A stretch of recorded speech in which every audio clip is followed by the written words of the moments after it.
Hi, everyone. Can you hear me okay? All right. Well, here I have a presentation for you, and I just wanted to take a moment to say thank you for having me here today. Our talk today is on beginning again. And so let's start this talk today with the sacred breath, not to fix anything, not to accomplish anything, but to simply arrive energetically so that we are fully present. So let's take this moment to just breathe. So inhale with me if you will, and then exhale and release, letting yourself land right here, right now, and to know that this moment is holy. And so this talk is about coming back to ourselves. And of course, it's Father's Day. So I wanted to take some time to just honor that, right? All right, here we go. We are sitting on June 15th today, and we're nearly halfway through the year.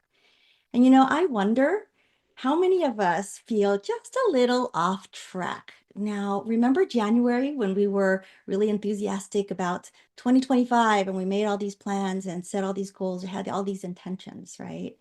And just to remember what it was like back in January. And now we're sitting in June, and maybe some of that has faded, or maybe life has surprised you. For some of us, it derailed us, maybe even quietly wore us down. And if we're honest, some of us might be drifting a bit. So I wanted to talk about this and to let you know that if that happens, it's totally normal and you're not behind. You're simply being called to begin again. Now, Emmett Fox says we are always only one thought away from a new beginning. And so that is where we're at right now. This is the top, the new beginning.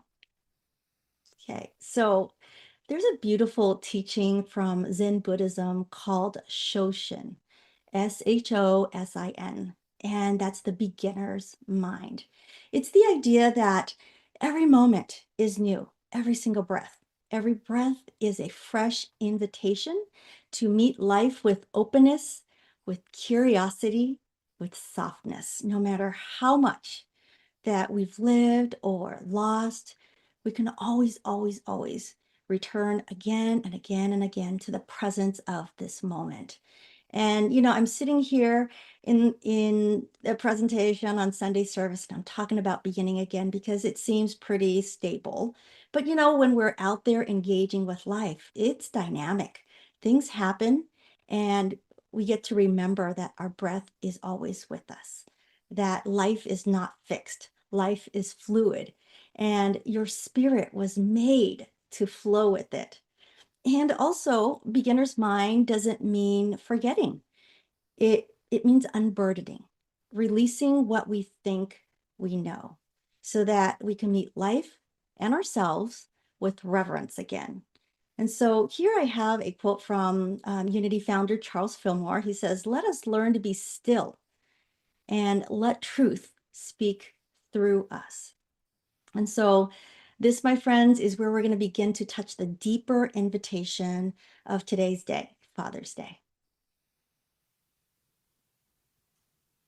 Okay.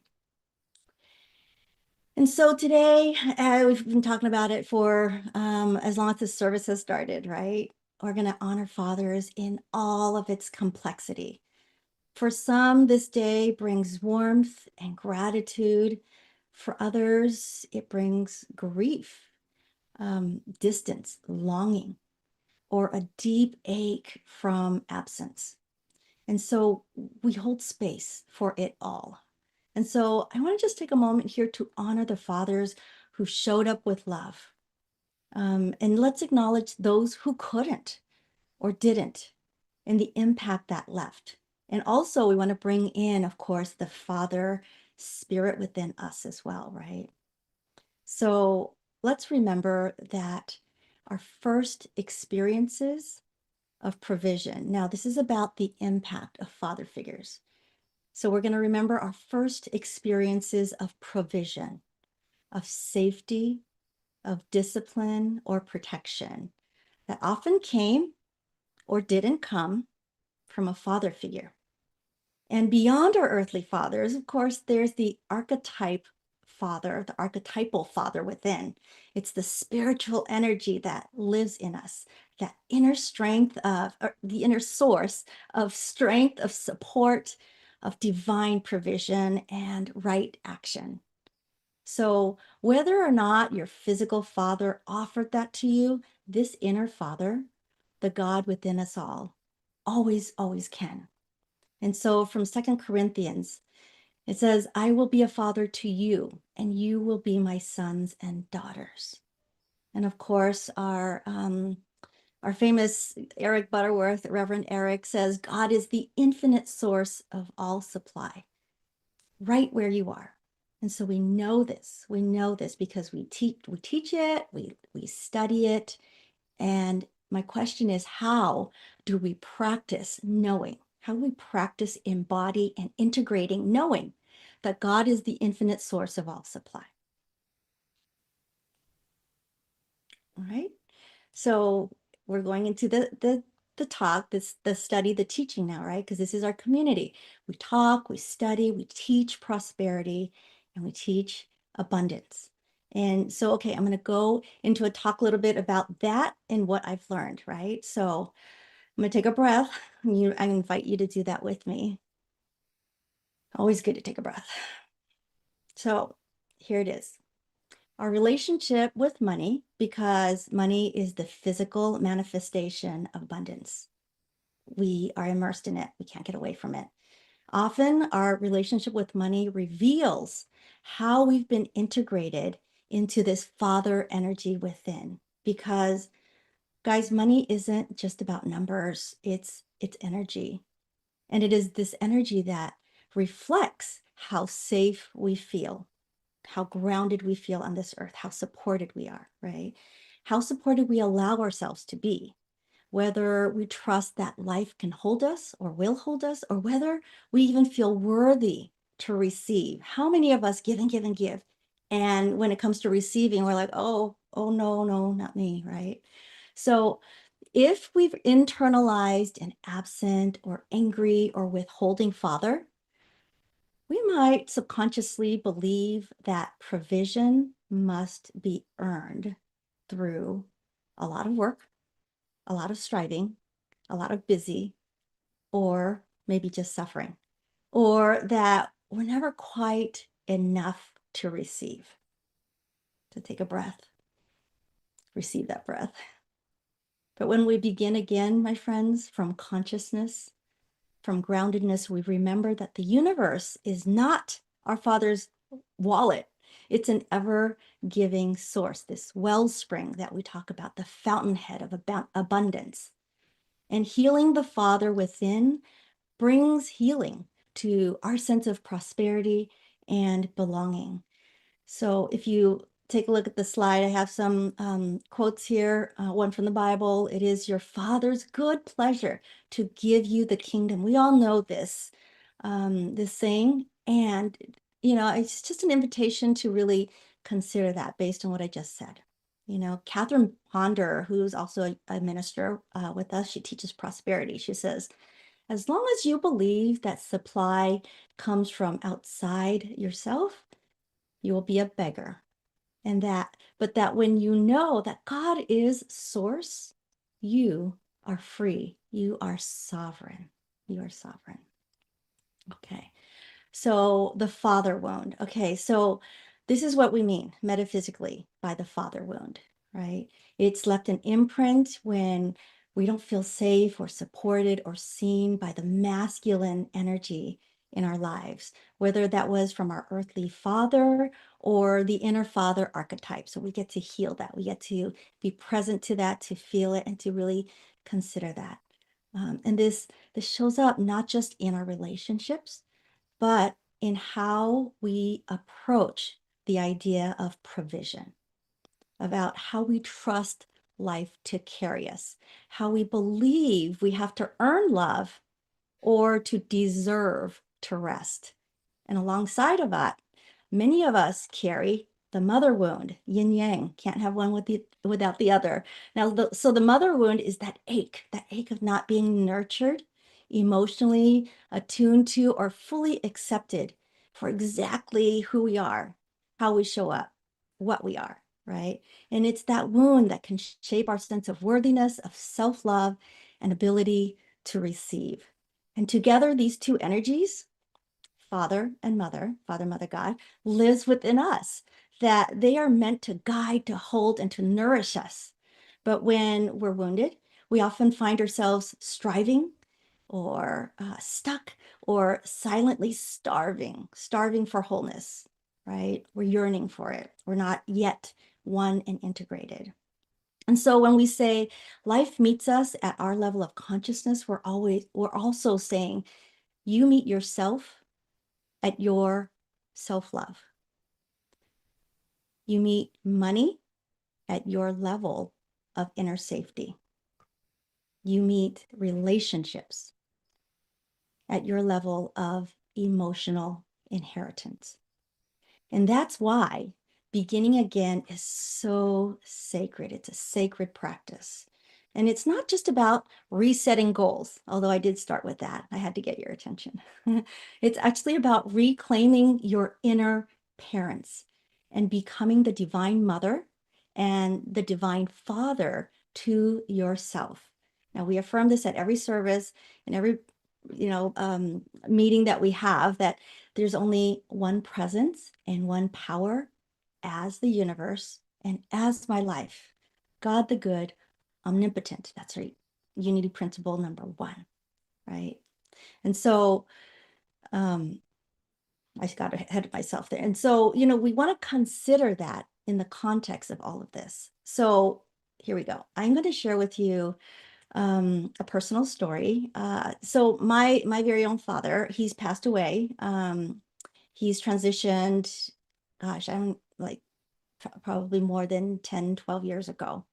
But I was separated from my father for 10 years. So from the time I was 5 to the time I was about 15, my father was not in my life.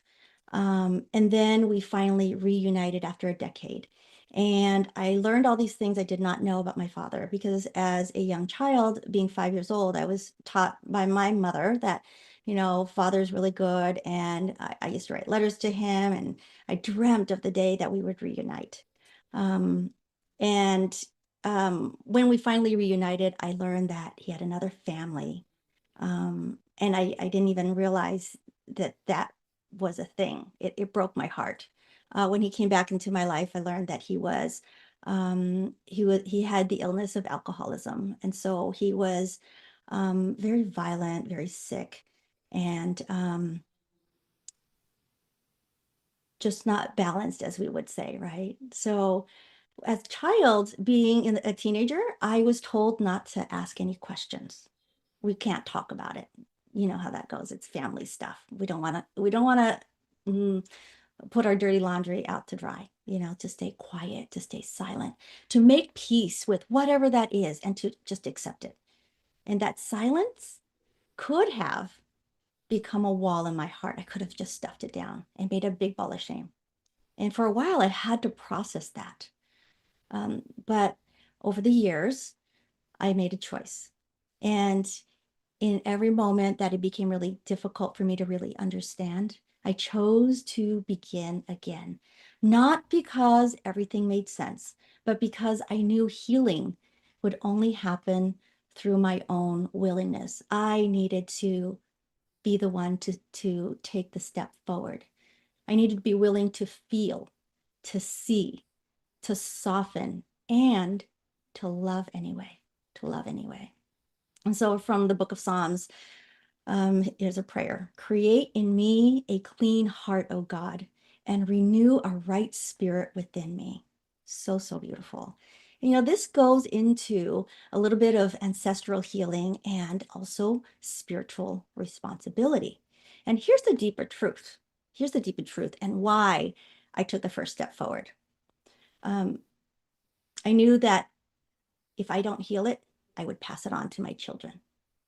And so if we don't heal it, we will pass it on. It's the energy that we're embodying, that we're bringing, right?